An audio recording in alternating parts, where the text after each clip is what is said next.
tógáil an am goléir ba méid tógáil Carol Nolan le a chul.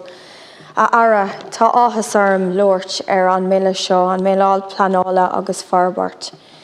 This bill is a mammoth piece of legislation that would require a team of researchers to review with any kind of thoroughness.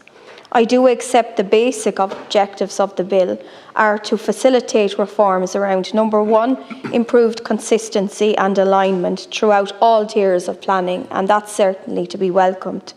And the second point being significant restructuring and resourcing of onboard Planála, which will be renamed on Comisiún Planála.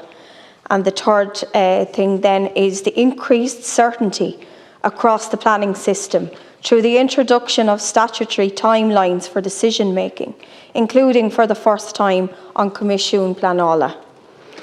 And finally, a new strategic 10-year development plans for local authorities.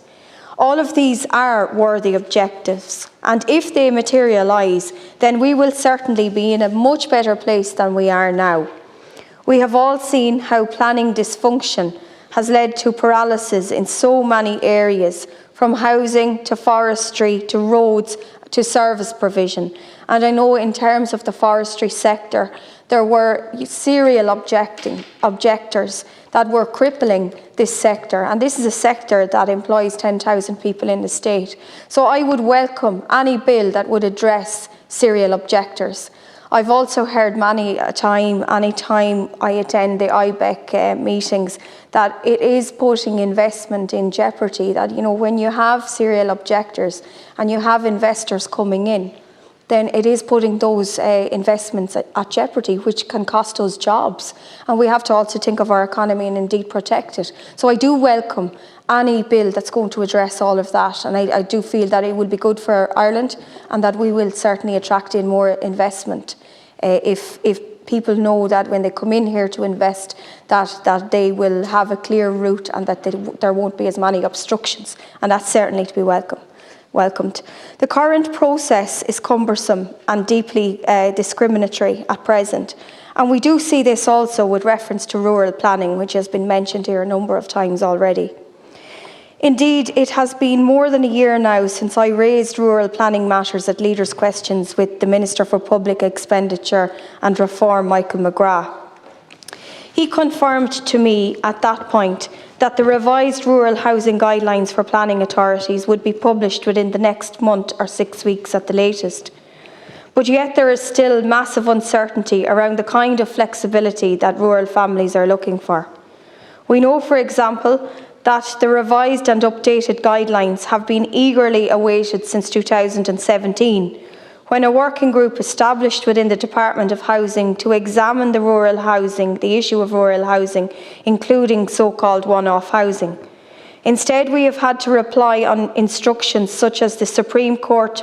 We have had to rely on institutions such as the Supreme Court to provide clarity on rural planning issues. We saw this in its decision in terms of the Glanbia case, which I described as a victory of common sense against the overly zealous and inflexible attitude of environmental NGOs, which do not understand or want to understand how rural Ireland and how farming operates. I have repeatedly highlighted in this House and in my constituency the delays that took place with respect to the proposed multi-million euro investment at the Banagher Chilling factory in County Offaly. And this was a prime example where there's huge investment and yet the delays in terms of planning and the delays in terms of on board Planála making a decision were going to put the project into jeopardy, and I did express serious concern over that. In that instance, it was clear that on board Planála was simply not fulfilling its statutory obligations, particularly when it comes to Section 126 of the Planning and Development Act, which provides that every planning appeal is to be determined within 18 weeks.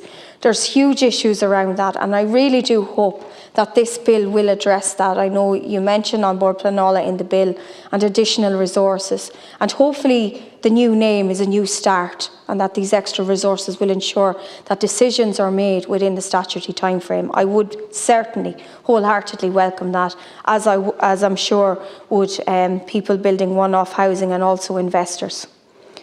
Minister, we do not need, as I once pointed out, a library shelf of EU regulations.